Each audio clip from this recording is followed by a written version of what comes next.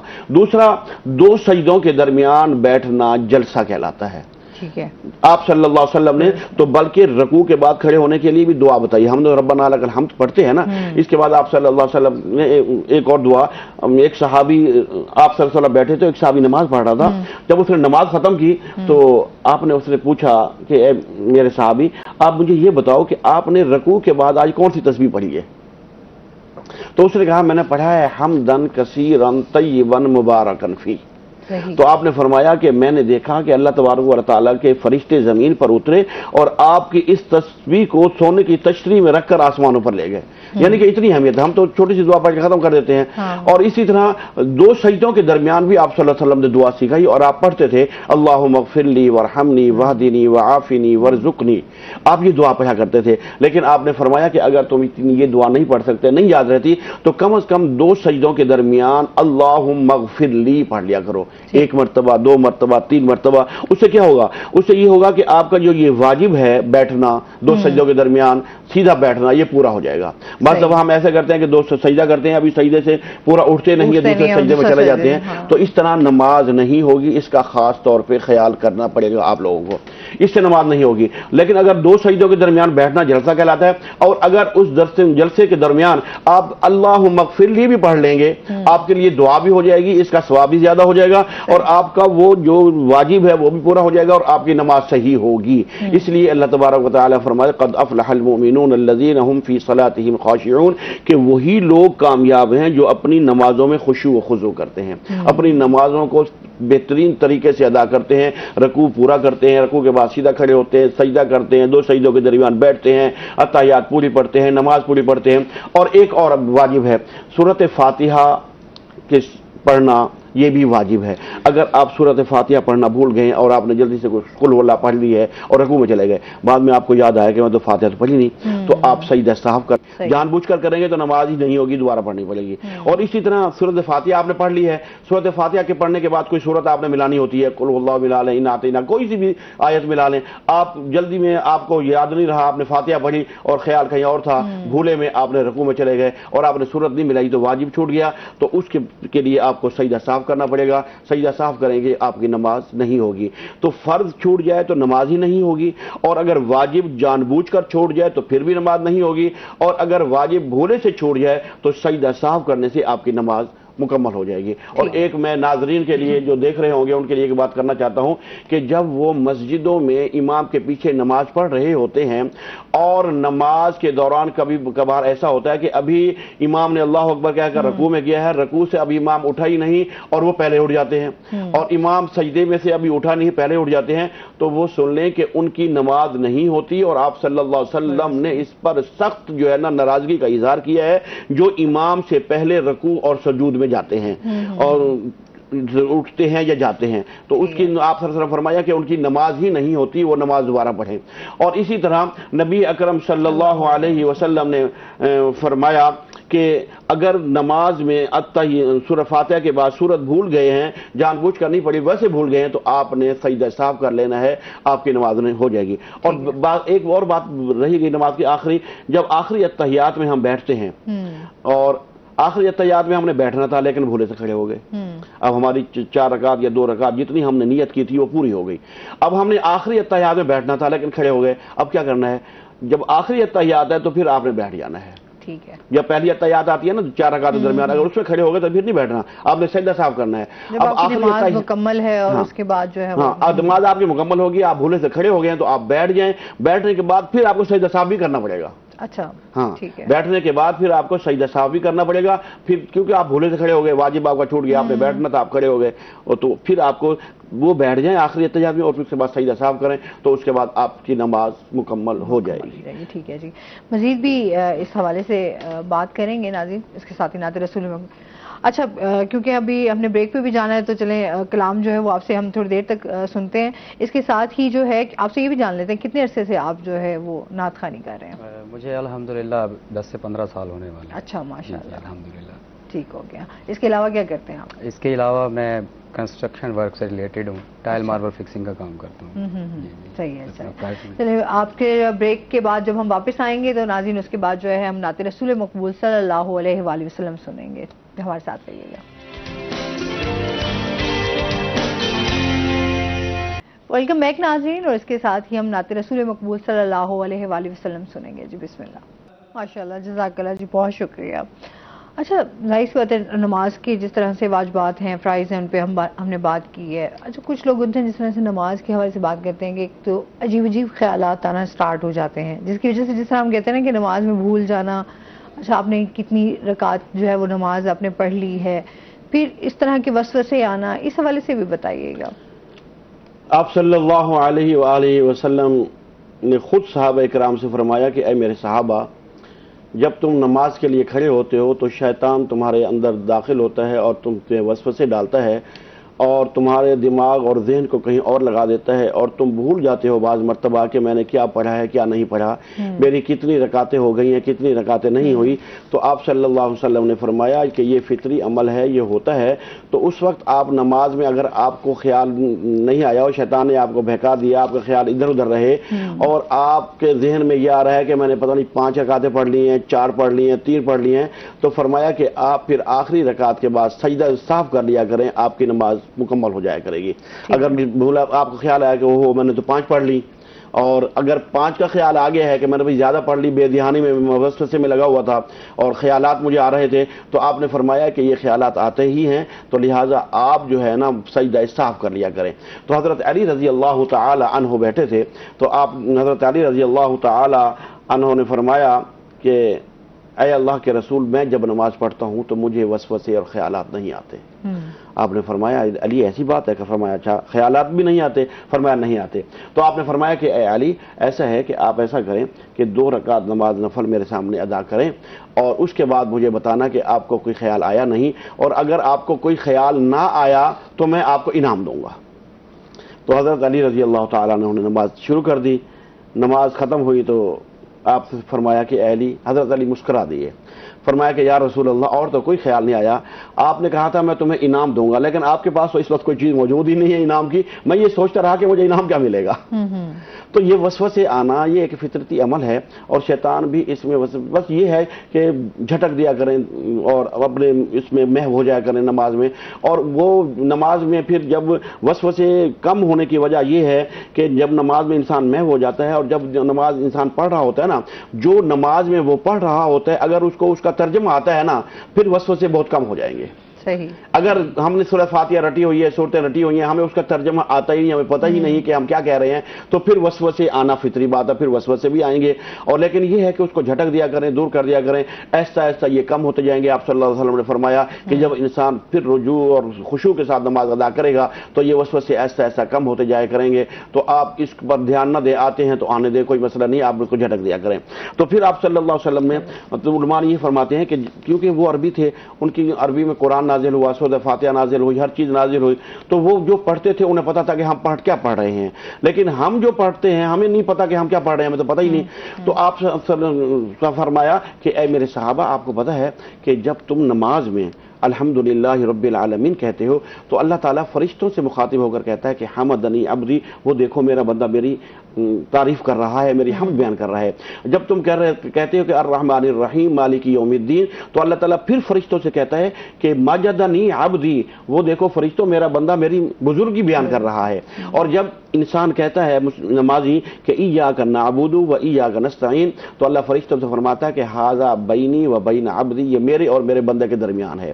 اور جب نمازی کہتا ہے کہ اہدنا الصراط المستقیم, تو اللہ تعالیٰ فرشتوں سے مخاطب کر کے فرماتا ہے کہ اے فرشتے گواہ ہو جاؤ, لکا ما سألت, جو اس نے مانگا میں نے عطا کر دیا. اگر ہم اس طریقے سے نماز ادا کریں کہ ہم جو پڑھ رہے ہیں رب تعالیٰ ہمیں اس کا جواب بھی دے رہا ہے, اور ہم رب سے مانگ کیا رہے ہیں کہ اہدنا الصراط المستقیم, اے اللہ ہمیں سیدھے راستے پر چلا. اور پھر سیدھا راستہ کون سا؟ فرمایا کہ صراط الذین انعمت علیہم, اے اللہ ان لوگوں کے راستے پر چلا جن پر تیرا انعام ہوا. اور انعام کن پہ ہوا؟ قرآن کہتا ہے اولئک الذین انعم اللہ علیہم من النبیین والصدیقین والشہداء والصالحین, اللہ تعالیٰ کا انعام انبیاء پر, صلحاء پر, شہداء پر اور اللہ کے نیک لوگوں پر اللہ کا انعام ہوا ہے. تو ہم یہی دعا کرتے ہیں کہ اللہ ہمیں ان کے راستے پہ چلا. پھر آخری الفاظ میں ہم کیا کہتے ہیں؟ غیر المغضوب علیہم ولا الضالین, اے اللہ ان لوگوں کے راستے پر نہ چلانا جن پر تیرا غضب ہوا. غضب کس پر ہوا؟ حامان پر, نمرود پر, لوط علیہ السلام کی قوم پر, ہود علیہ السلام کی قوم پر, ان پر اللہ تعالیٰ نے غضب نازل کیے اور اس لیے ہمیں پناہ مانگتے ہیں. تو یہ سورۃ فاتحہ ایک دعا ہے, اور آپ صلی اللہ علیہ وسلم نے بلکہ یہاں تک فرما دیا کہ لوگوں سورۃ فاتحہ پورے قرآن کا خلاصہ ہے. اور آپ نے فرمایا لا فاتحہ الا الصلاۃ, کہ فاتحہ کے بغیر نماز ہی نہیں ہے. جو فاتحہ نماز میں نہیں پڑھتا, آپ نے فرمایا کہ اس کی نماز ہی مکمل نہیں ہوتی. تو فاتحہ کو, اس دعا کو اللہ تبارک و تعالیٰ نے حکم دیا, آپ صلی اللہ علیہ وسلم نے عامی حکم دیا کہ اس کو نماز کا حصہ بناؤ اور ہر رکعت میں سورۃ فاتحہ پڑھو. اور اس کے ساتھ پھر آپ کا جو آگے جو سورت ملانی ہے وہ آپ کا جو جی چاہے سورۃ اخلاص ملا لیں, سورۃ کوثر ملا لیں, قرآن کی کوئی آیت ملا لیں.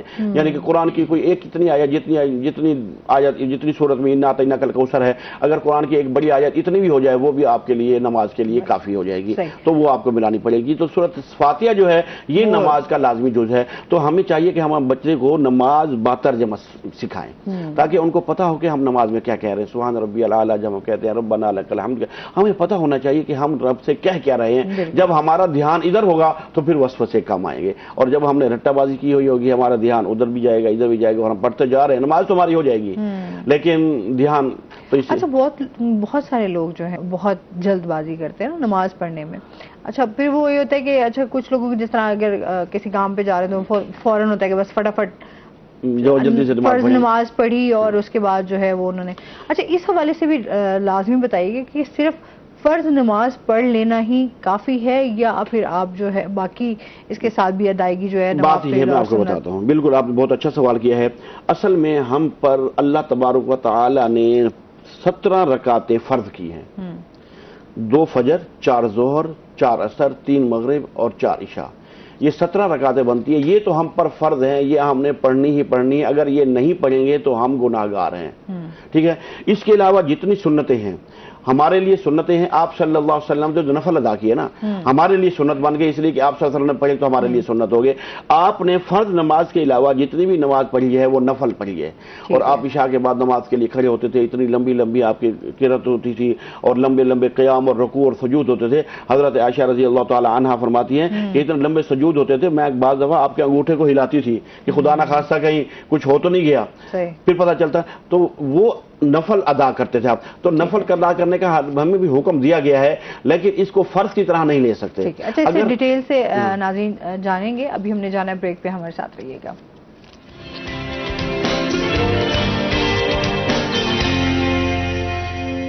ویلکم بیک ناظرین. اور اس کے ساتھ ہی جس طریقے سے ہم نماز کی اہمیت اور فضیلت پہ بات کر رہے ہیں, تو فرض نماز پہ ہماری بات ہو رہی تھی کہ نماز فرض جو ہے وہ پڑھ لینا ہی صرف کافی ہے. اصل میں ہم پر میں نے ابھی پہلے بھی بریک سے پہلے میں نے بتایا تھا آپ کو کہ اصل میں ہم پر 17 رکعتیں فرض کی گئی ہیں، ان کی ادائیگی تو لازمی ہی ہے، ہر صورت میں پڑھنی ہے۔ اس کے علاوہ آپ کے لیے یہ سنت ہیں، نفل ہیں، جتنا زیادہ آپ پڑھیں گے اتنا زیادہ آپ کو اس کا ثواب ملے گا۔ ایک حدیث میں آتا ہے کہ آپ صلی اللہ علیہ وسلم نے فرمایا کہ جو فرض نمازوں کے علاوہ 12 رکعتیں اور دن میں سنت یا نفل ادا کرتا ہے تو اللہ تبارک و تعالیٰ اس کے لیے جنت میں گھر بنا دیتے ہیں۔ اور وہ 12 رکعتیں کون سی ہیں کہ 2 سنت صبح کی، 4 ظہر سے پہلے، 2 ظہر کے بعد اور 2 مغرب کے بعد، 2 عشاء کے بعد۔ فرمایا کہ جو یہ 12 رکعت اگر روزانہ فرضوں کے علاوہ پڑھتا ہے تو اس کے لیے جنت میں گھر بنا دیا جاتا ہے، لیکن اگر وہ نہیں پڑھتا تو اس پر گناہ نہیں ہوگا، ٹھیک ہے نا۔ اور اسی طرح ہم جب کسی سفر وغیرہ میں جا رہے ہوتے ہیں تو ہمارے پاس ٹائم کم ہوتا ہے تو ہم فرض ادا کر لیتے ہیں، تو فرض ادا کرنا بہت ضروری ہے، کم از کم آپ کا فرض تو ادا ہو گیا۔ اگر آپ کے پاس ٹائم ہے تو آپ نفل بھی ادا کریں، آپ سنتیں بھی ادا کریں، اور جتنا زیادہ ادا کریں گے، بعض روایات میں یہ بھی آتا ہے کہ کل قیامت کے دن خدا نخواستہ اگر ہمارے فرض کم ہو گئے تو یہ سنتیں اور نفل ہمارے کام آئیں گے۔ رب تعالیٰ فرمائیں گے کہ ان کی سنتیں اور نفلوں کی رکعتیں گنو، جتنی فرض کی رکعتیں کم ہوگی تو ان کے برابر کر دو اور ان کے اس کی فرض کو پورا کر دو۔ تو یہ ہمارے فرضوں کے کام آئیں گے۔ اگر ہمارے پاس وقت ہے تو ہم ان کو ضرور پڑھیں، اور پھر جلد بازی نہیں کرنی۔ جلد بازی وہی میں نے ابھی آپ نے کہا کہ رکوع سے جلدی میں کھڑے ہو اور پورا نہیں کھڑے ہو، رکوع میں چلے گئے، سجدے میں چلے گئے، تو وہ پھر آپ کی نماز نہیں ہوگی۔ نماز آپ نے خشوع و خضوع، 18ویں سپارے کی پہلی سورت آیت میں اللہ تعالیٰ فرمایا قد افلح المومنون، وہ مومن فلاح پا گئے، الذین هم فی صلاتهم خاشعون، جو اپنی نماز میں خشوع و خضوع کرتے ہیں، صحیح طریقے سے نماز پڑھتے ہیں، قیام کو صحیح طریقے سے ادا کرتے ہیں، رکوع کو صحیح طریقے سے ادا کرتے ہیں، سجدے کو صحیح طریقے سے ادا کرتے ہیں۔ جہاں 3 منٹ لگتے ہیں اگر 5 منٹ لگ جائیں گے تو قیامت نہیں آ جائے گی۔ 2 منٹ کا فرق، زیادہ سے زیادہ خشوع و خضوع کے لیے ہمیں 1 اور 2 منٹ زیادہ لگتے ہیں، زیادہ نہیں لگتے۔ اور آپ نماز میں ضروری نہیں کہ آپ رکوع میں جو ہے نا تسبیحات 7 مرتبہ کریں، 11 مرتبہ کریں۔ آپ صلی اللہ علیہ وسلم نے 3 سے فرمایا عائشہ کہ 3 بھی اگر کر لوگے تو کامیاب ہو جائے۔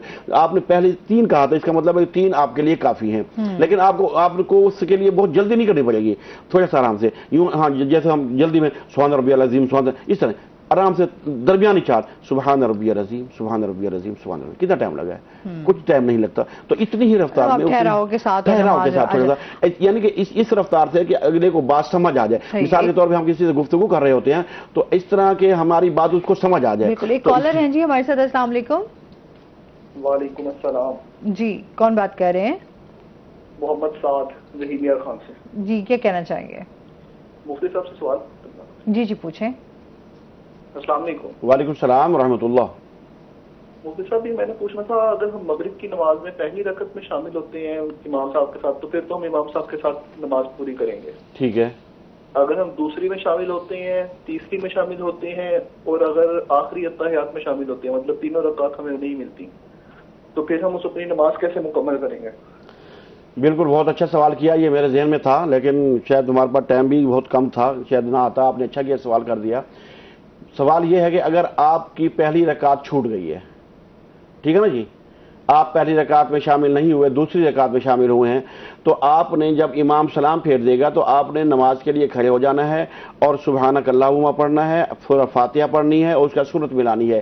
یعنی کہ جو رکعت آپ کی چھوٹی ہے اور جو چھوٹی ہے رکعت اس میں جو کچھ پڑھا جاتا ہے آپ نے وہ پڑھنا ہے، کیونکہ وہ آپ کی پہلی رکعت چھوٹی ہے، وہ قضا ہو گئی، تو اس کا مطلب ہے کہ وہ آپ نماز کے بعد اس کو قضا کر رہے ہیں، اور جو نماز میں رکعت چھوٹی ہے اور جو رکعت اس میں جو کچھ اس میں پڑھا جاتا ہے آپ نے اس میں پڑھنا ہے۔ اگر 2 رکعتیں آپ کی چھوٹ گئی ہیں تو دونوں رکعتوں میں پھر آپ نے سورت ساتھ ملانی ہے فاتحہ کے۔ میری بات سمجھ رہے ہیں نا؟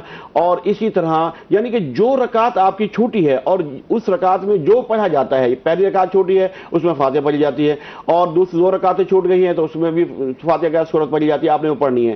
اور اگر آپ کی 3 رکعتیں چھوٹ گئی ہیں تو پھر آپ نے نماز کھڑے ہونے کے بعد پہلی 2 رکعتوں میں جو آپ پڑھیں گے، پہلی 2 رکعتوں میں آپ نے سورت ساتھ ملانی ہے اور تیسری رکعت میں آپ نے سورت ساتھ نہیں ملانی۔ یعنی کہ آپ نے اگر 4 رکعتیں چھوٹ گئی ہیں تو آپ نے پہلی 2 رکعتوں میں سورت ملانی ہے، آخری 2 رکعتوں میں سورت کو نہیں ملانا۔ یہ میری بات آپ سمجھ رہے ہیں؟ اور اگر سمجھ نہیں آئے تو مزید کچھ پوچھ سکتے ہیں آپ۔ ٹھیک ہے جی۔ اچھا، جس طرح سے ابھی ہم لوگ یہ اس پہ بات کر رہے تھے کہ جس طرح فرض پڑھ لیا، اگر آپ اس میں نوافل ایڈ کر لیتے ہیں تو مزید اس میں ماشاءاللہ سے وہ رہ گیا، ثواب ملے گا اس کا۔ اچھا، جو لوگ جان بوجھ کر نماز چھوڑ دیتے ہیں، اور اس کے بعد جو ہے کوئی نہ کوئی بہانہ تلاش کرتے رہتے ہیں، ان کے لیے قرآن میں اللہ تبارک و تعالی نے سورۃ معاون میں ایک چھوٹی سی آیت ہے، فرمایا کہ فویل للمصلین، کہ ان نمازیوں کے لیے ہلاکت ہے. نمازیوں کا لفظ کہا ہے، مصلین نماز پڑھنے والے، فویل ہلاکت ہے، فویل للمصلین ان نمازیوں کے لیے ہلاکت ہے، الذین هم عن صلاتهم ساہون، جو اپنی نمازوں کو بھلا بیٹھے ہیں، یعنی کہ وقت پر ادا نہیں کرتے اور دیر کر دیتے ہیں اور اپنی نمازوں سے غافل ہیں، پڑھتے ہیں لیکن ابھی بیٹھے ہیں دفتر میں، یار ابھی دفتر کا کام کر لیں، تھوڑی دیر کے بعد پڑھ لیں گے، نماز کا ٹائم نکلا جا رہا ہے، پھر آئیں گے، نماز کا ٹائم نکلا جا رہا ہوتا ہے. تو میرے پاس بھی ایسا ہوتا ہے کہ مغرب سے 5-10 منٹ پہلے لوگ آ رہے ہوتے ہیں، اجی ہم اثر پڑھ لیں. اب وقت ہوتا ہے، اب ہم ان کو کیا کہیں، ہم ان کو کہتے ہیں اس کو روٹین مت بناؤ، اگر کبھی مجبوری ہو جائے تو پھر آپ مغرب سے پہلے اثر پڑھ سکتے ہیں، لیکن آپ ہر روزانہ کی روٹین اس کو بنائیں گے تو پھر ایسا نہیں ہے. اور اسی طرح آپ نے بنایا کہ جو اپنی نمازوں سے غافل ہیں، یعنی کہ ان کے لیے ویل، ہلاکت کا لفظ استعمال کیا ہے، اور ویل کا لفظ آیا. ویل جو ہے جہنم میں ایک وادی ہے، گھاٹی ہے جو سب سے خطرناک ہے. اچھا ایک کال لے لیتے ہیں. السلام علیکم. جی کون بات کر رہے ہیں؟ میں یہ سوال کر رہا تھا کہ علامہ صاحب کی نماز قائم کر رہے ہیں اور پڑھنے میں کیا فرق ہے؟ ٹھیک ہے، بہت شکریہ کال کرنے. نماز قائم کرنے کا مطلب یہ ہے کہ نماز کو وقت پر صحیح طریقے سے ادا کی جائے، اس کو قائم کرنا کہتے ہیں. اور اگر وقت کے علاوہ ہم ادھر ادھر چلے جائیں، وقت کی خیال نہ کریں تو اس کو ہم پڑھنا کہتے ہیں. تو اس لیے اللہ تبارک و تعالی نے فرمایا کہ میں نے پہلے بھی عرض کیا تھا اس شو کے شروع میں کہ اللہ تبارک و تعالی کو سب سے پسندیدہ عمل انسان کا، مسلمان کا یہ ہے کہ وہ وقت پر نماز ادا کرے. جو وقت پر نماز ادا کرے اس نے نماز کو قائم کیا، مکمل کیا. تو جو اس نے وقت پر نماز ادا نہیں کی اس نے نماز کو قائم نہیں کیا، اس نے نماز پڑھی. تو اس لیے نماز کو وقت پر خشوع اور خضوع کے ساتھ جو پڑھے گا اس نے سمجھو نماز کو قائم کیا. جو قائم، اللہ فضا وقیم الصلاۃ جو لفظ آتا ہے کہ نماز کو قائم کرو، قائم کا مطلب دوسرا قیام کا بھی ہوتا ہے کہ قیام کریں. تو قیام بھی ہم نماز میں کرتے ہیں. تو یہ دونوں معنوں میں آتا ہے کہ وقت کے ساتھ ساتھ اس کو بھی کریں، اپنے وقت پر اس کو ادا کریں اور اس پر جو ہے نا سستی مت کریں. یہ ساہون کا جو لفظ آیا ہے ابھی میں نے عرض کیا تھا، یہ سستی کے لیے آیا ہے. جو نماز میں سستی کرتے ہیں یہ ان کے لیے ہلاکت ہے، اور جو سرے سے نماز ہی نہیں پڑھتے تو ان کے بارے میں تو پھر آپ خود سوچیں کہ پھر کیا ہوگا. بالکل ایسے ہی ہے. قاری صاحب بہت شکریہ، آپ ہمارے ساتھ رہے اور نماز کی اہمیت و فضیلت کو بہت ڈیٹیل سے بیان کیا. بہت شکریہ. رمیز آپ کا بھی بہت شکریہ. جاتے ہوئے آپ سے آخری ایک کلام سنیں گے اور اس کے ساتھ ہی ناظرین آج کا شو یہیں پر ختم ہوا. اپنا بہت سارا خیال رکھیے گا، دعاؤں میں یاد رکھیے گا. انشاءاللہ زندگی نے ساتھ دیا تو صبح آپ سے پھر ملاقات ہوگی. اللہ حافظ. جی بسم اللہ.